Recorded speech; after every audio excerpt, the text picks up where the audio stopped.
glad to have you with us for Catalyst Day presentations from our Catalyst 300 Applied Innovation Seminar students. Our next talk is going to be Youth Mental Health Education. Please join me in welcoming our next group. Don't trip.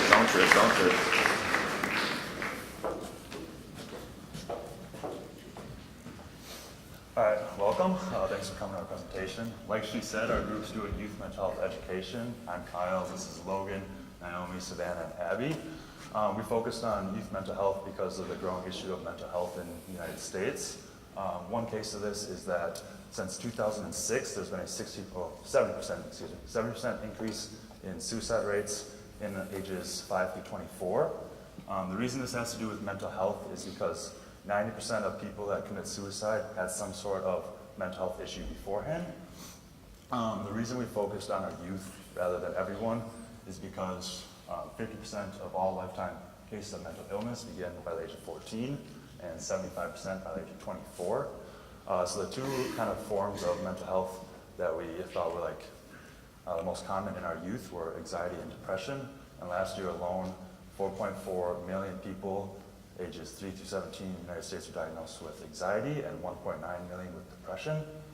So we thought that the best way to deal with this was with early intervention. So we're going to implement a K-8 mental health curriculum in our schools. So we looked at two past solutions to help us create our current curriculum, one of which is the Wisconsin Pyramid Model. This is a program that has been implemented in Wisconsin over the past few years for children aged 0 to 6. This program began when the WDPI, Department of Public Instruction, was given a 2-year grant to do some sort of early intervention mental health program. So this program focuses specifically on successful coping mechanisms, social skills, decreasing challenging behavior, and building self-confidence within our young children. This is really important because it's helped in classrooms to decrease challenging behavior. Teachers can spend more time getting to know their students. We'll be using part of this in our current K-8 curriculum. Another past solution we looked at is from the state of New York. Their state education department passed a bill in July implementing a mental health curriculum throughout the entire school. So they implemented it in September, and the 3 things they focus on are self-management, relationships, and resource management. And we did look at this framework and look at some of their student learning goals and implement them into our solution. One downfall of this solution is that it hasn't even been implemented for an entire school year yet, so we don't really know the outcomes, but we are hopeful that their solutions will also work for us. So our solution is a K-8 mental health educational program, and we'll be proposing to implement it throughout all public schools throughout the state of Wisconsin. And so as of right now, there's no set mental health curriculum, and we want to kind of get everybody on the same page. So that would include teacher trainings as well as a K-8 mental health curriculum. Parental assemblies and forums to address any concerns, and then committees that would be formed for the initial adaptation of the program as well as a reevaluation after each year, and then survey and data tracking to track our program outcomes. And so the first part of that is that teacher and administrative training. And so with that, we just developed a set of teacher learning goals as well as student learning goals divided up by each section of the curriculum, as you'll see later on. So our teacher learning goals are first and foremost identifying the signs and symptoms of mental illnesses, and then helping students reach the proper resources, as well as helping students develop their self-esteem, and then also improving the communication between the parents, the teachers, and the students, and then developing a system of check-ins, and then maintaining a trauma-sensitive classroom. So this trauma-sensitive classroom was the main focus of this book that was written by a mental health professional and a principal, so they have a lot of experience dealing with mental health issues in these younger grade levels. And so the trauma-sensitive classroom is essentially just teachers being aware of what's going on. It's just essentially having teachers being aware of possible stressors in a student's life. And so toxic stress over a long period of time can harm a developing brain, and so this manifests as a mental illness. And this trauma-sensitive classroom would just be making sure that teachers are aware of this, and then managing the stress and the fears and assumptions of the students, as well as developing their strength and potential. So it wouldn't be taking the accountability away from the students, but it'd still be holding to that high academic standard, but it'd be making sure that teachers are aware of other things. So it's just really increasing that communication. And so as you can see, this checks off maintaining a trauma-sensitive classroom, of course, as well as improving communication and then developing a student's self-esteem. And then in addition to traditional trainings, we want to incorporate cognito trainings. So these are online simulation-based trainings. And so we would be purchasing in our, for our program, at-risk for elementary school and then at-risk for middle school educators, as those kind of fall within the grade levels of our program. And so these help teachers learn how to identify signs and symptoms. It helps them learn how to access proper resources and to guide students to proper resources. And then the biggest draw of it is that they're simulation-based. So teachers will get experience starting what can be sometimes difficult conversations. And so that way, teachers will be more willing to reach out to students, and they'll be more effective when they do reach out to students. So you can see this checks off identifying the signs and symptoms, as well as helping students access the proper resources, and then finally, once again, improving that communication. So back to the Wisconsin Pyramid Model, we are going to be adapting part of this program into our own kindergarten curriculum.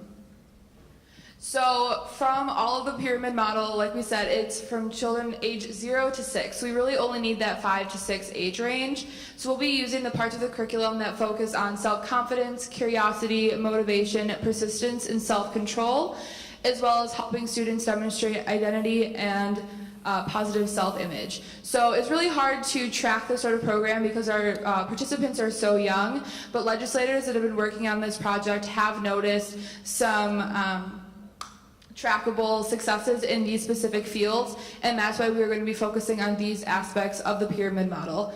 Also, because we already have funding for it, it's easy to expand this program. Currently, 26 schools have it, so we would like to implement this in all schools that have a kindergarten age range and class. And so as we move into the elementary school curriculum, we'll start introducing some more of those mental health topics. And so with that, we want them to learn upstairs versus downstairs brain, and then also the interaction between physical, social, and emotional wellness, and then develop short-term and long-term coping strategies, and then learn how stressors affect different individuals differently. And so this upstairs versus downstairs brain is actually something that was mentioned by multiple mental health professionals. And so when you're under a period of stress, you're using the limbic system of your brain. So that's the part that processes emotion and that fight or flight response. And then when you're learning, you want to be using your prefrontal cortex, because that's kind of the higher functioning part. We can't really sit down, first graders, and talk about different parts of the brain. And so that's why we're going to use upstairs brain, which would be that prefrontal cortex, and downstairs brain, which would be that limbic system. And that allows students to visualize kind of what mental state they're in, so they can kind of move in between it. And then additionally, if they're having trouble articulating that, they can also use hand signals. So this is upstairs brain, this is downstairs brain. And so this kind of allows them to take control of what they're feeling, because sometimes emotions, especially at that young of an age, can be overwhelming. And so this would check off learning the upstairs versus downstairs brain, as well as using short-term management techniques. And then as we move on throughout the grade levels, we want to incorporate more stress management techniques. So that's stuff like breathing exercises, yoga poses such as the one seen above, as well as awareness exercises and self-care lessons. And this is so our students develop healthy habits from a young age, so as they grow up and encounter more stressors, they don't turn to negative habits. And so this is checking off exploring that connection between physical and especially emotional wellness, as well as using long-term strategies and identifying stressors and how they affect different individuals. So another thing we want to implement into this elementary school curriculum is the Iris the Dragon book series. This book series covers different topics within mental health, such as ADHD, anxiety disorder, Asperger's syndromes, and bipolar disorder. They also have a book in the series that focuses on red flags and warning signs within children with mental health issues, and this can help not only the teachers and administrators, but the students to recognize these signs and symptoms within themselves. Along with the books, they also have other supplemental materials, not only for teachers but for students. They have activities and games, as well as other materials that the teachers can use to teach this. So, and then this checks off the long-term and short-term strategies for managing feelings. So middle school curriculum is going to be based off the Wisconsin Virtual School. It's going to be 3 classes which are going to be implemented into the already previous health classes. So to start off with, 6th grade is going to be more just the normal traditional health class with a little bit of mental health units, and these units are going to be stress management and relationship management. And then once we go to the 7th grade class, it's going to be about 50-50 from mental health and health, and some of these units are going to be coping mechanisms and social and media factors. And then when we go to 8th grade, it is going to be pretty much all mental health and not really any just normal health class. And these units are going to be about anxiety, depression, adolescent development, and substance abuse. So the student learning goals for middle school, the first one is more narrow understanding of anxiety and depression. We want these kids to learn the signs and symptoms not only in themselves but with classmates as well. And this will go into the second one, having knowledge of proper facilities and mentors to go to. If they know the signs and symptoms of anxiety and depression, they can go to the proper mentors and get help to get to the proper facilities that they need to go to. Knowledge of substance abuse and its correspondence with mental health. Many people who have substance abuse issues also have a mental health issue, and understanding the signs and symptoms of substance abuse can help lead them to get to the proper facilities as stated before. Understanding that getting help is not something to be ashamed of. A lot of people have this negative stigma with mental health. We want to erase that by allowing people who have mental health to get help that they need. And then lastly, build positive self-esteem and interactions with fellow students. By having a positive self-esteem, this will help them decrease their chances of mental health, and interact with students will help other students decrease their chances of mental health as well. So one really big important part of this whole program is parental involvement. We want our parents to be able to be involved at every single stage of this process because it is their children that it is directly impacting. So as we mentioned earlier, we'd like to have some sort of parental assembly or school board / town hall style meeting. This will be a place for parents to ask questions and get answers to their questions, express their comments and concerns about the program, and also help plan and implement different parts of the program as well. We want a parent board from the beginning that will help create the general curriculum in their schools, as well as parents to come help along the whole process, because we believe that it is very important to be transparent in this whole process. These are touchy subjects that we're going to be talking to children about, and we want parents to know what their children are being taught, as well as have resources to help deal with these if their kids come home with comments, questions, or concerns to them. And so when developing our solution, there was a couple things that we had to consider. And the first of that was, of course, the potential barriers to implementing our solution. So kind of together is legislative approval as well as funding. And so the current governor of Wisconsin was actually formerly the state superintendent. And so not only does he have experience with education, but he actually has proposed a budget that we will be going over later that is looking to allocate resources towards mental health education and programs. And that shows that the government's actually already ready and willing to start dedicating resources towards a program like ours even before we proposed it. So we're actually not anticipating that this would be a large barrier to our project. Also, there could be some resistance from the school or school district level. So teachers could be kind of resistant toward adding in additional trainings, or schools could be kind of hesitant towards adding in additional information into what some could claim an already full curriculum. But past solutions such as the Wisconsin Pyramid Model or the New York Plan have shown that trainings are manageable and that there's space in the curriculum for what we believe to be very vital topics. And then finally, the other barrier that we could encounter is parental approval, as mentioned. And this is kind of the area we have the least control over. And so there could be some parents that are a little bit hesitant, as mentioned, about treating or talking about mental health issues. And so we would address those concerns. We would address those concerns with forums and then committees, as mentioned before. And then on the other side, there could be parents that are a little bit hesitant towards actually believing that mental health issues are real issues. And so when their students and their children come to them with concerns, they won't necessarily be willing to help them access the proper resources that they need for help. We can't necessarily control that, but the beauty of our program is that students are required to go to school, and all of the teachers and administration that they are interacting with each day will be trained in mental health issues, and they will understand the signs and symptoms. They will know where to guide the students, so students will still have an authoritative outlet that they can reach out to for help. And then when looking at the potential impact of our program, we see that students will be on the receiving end of the mental health curriculum. Teachers will be receiving the mental health training. Parents will hopefully be getting involved through our forums and assemblies. And then the schools and school districts would be involved in the actual design of the curriculum as well as the implementation of the program. And then the government, and specifically the Department of Public Instruction, will be involved in kind of passing our solution. And finally, we're expecting to see positive societal impacts with our program.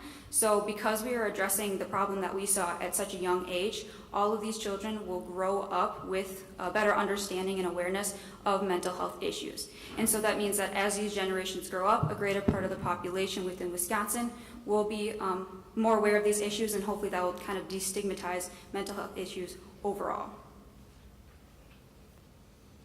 So as we mentioned earlier, we do have a proposed budget for this program. So the Wisconsin Department of Public Instruction requested $31,946,300 for youth mental health education programs. The governor proposed just $150,000 less than that, so that's real close to what would actually be needed. A majority of this budget would go towards purchasing those programs, such as the Cognito trainings, the books, and other training materials that we might find work very well along the way. Another large portion of this is going to go towards furthering education. So if teachers decide to do those additional Cognito programs, go to conferences, or find other methods of training, they can be sponsored by the state to go do that. $150,000 of this budget is to go towards survey and data tracking, which we'll be talking about momentarily. This is a really important aspect of this program. And then a lump sum of money was set aside to give to Children's Hospital of Wisconsin for anti-bullying and mental health resources. And recently, Kohl's Foundation donated $5 million to Children's Hospital of Wisconsin for this specific program. So we now have extra money in our budget that we can allocate towards other places that will really help us grow this program. We can save it and use it in the future when we find things that we need to add, but it's really important that we have this extra wiggle room in our budget so we can change and improve our program as time goes on.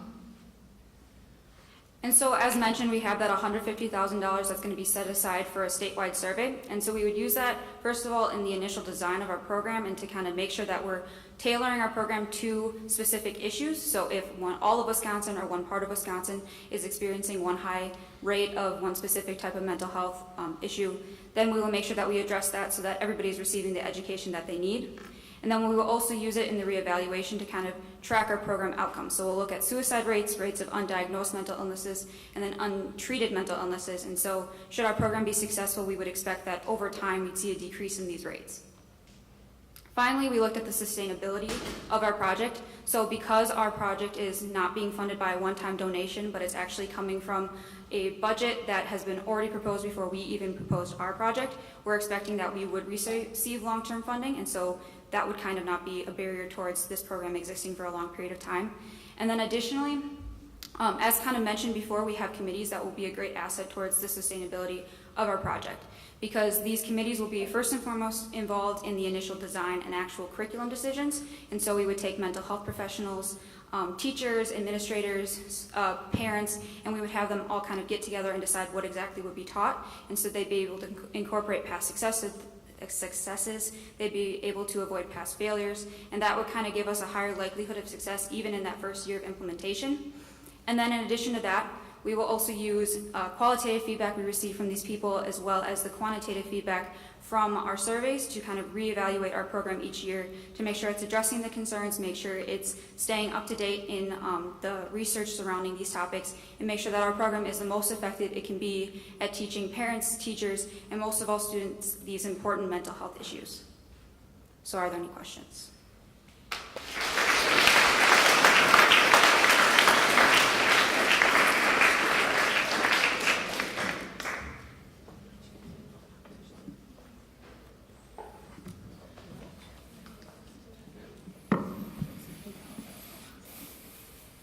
All right, questions from the audience. I see a couple, one in the back.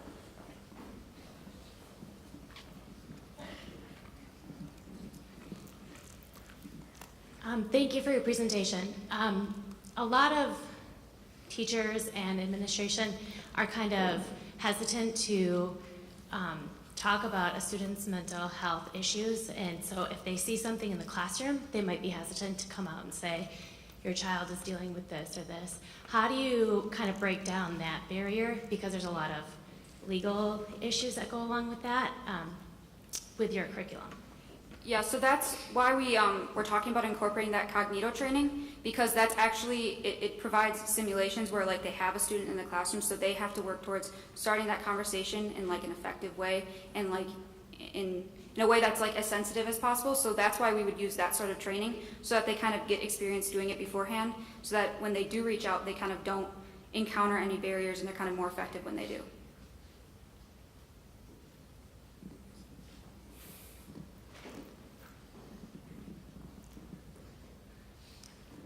I really enjoyed that. Though as you were presenting, I found myself asking, why is this a problem? You did a very good job of showing why it's a problem in terms of high anxiety rates, depression, suicide in youth. But why is that the case? So we found out that youth cancer rates suddenly spiked. We tried to solve that by having chemo for kids and radiation for runs. We'd also asked what kind of environmental causes are there that's leading to this increase in cancer. So do you have any sense in your research of why youth anxiety, depression, and suicide rate might be up? Because that sort of identification of the fundamental problem might be in some ways more important than only treating the symptoms. Thank you.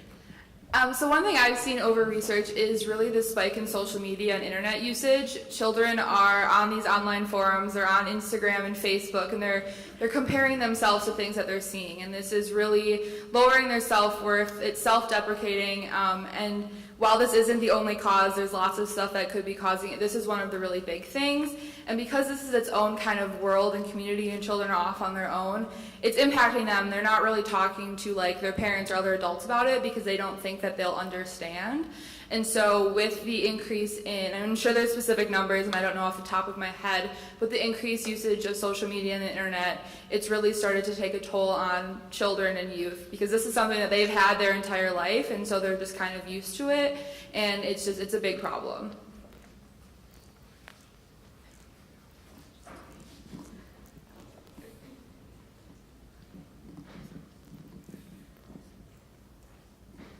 So you talked about having teachers recognize like symptoms of mental illnesses in kids and then like implementing intervention. A lot of times with diagnosing these disorders, especially ADHD in schools, they don't have the proper like neuropsychological tests to diagnose these disorders. Did you have any way to combat that, or any specific ways to get them to a neuropsychologist to get properly diagnosed? That wasn't something that we were really considering. We were kind of focusing more on just the awareness and educational aspect, but it's definitely something that if we implement this and it is successful, we can start incorporating more of that. So we're just kind of doing one step at a time, I guess.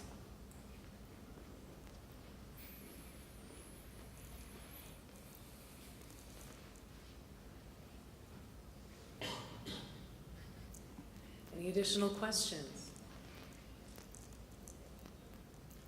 All right. Please join me in thanking our group.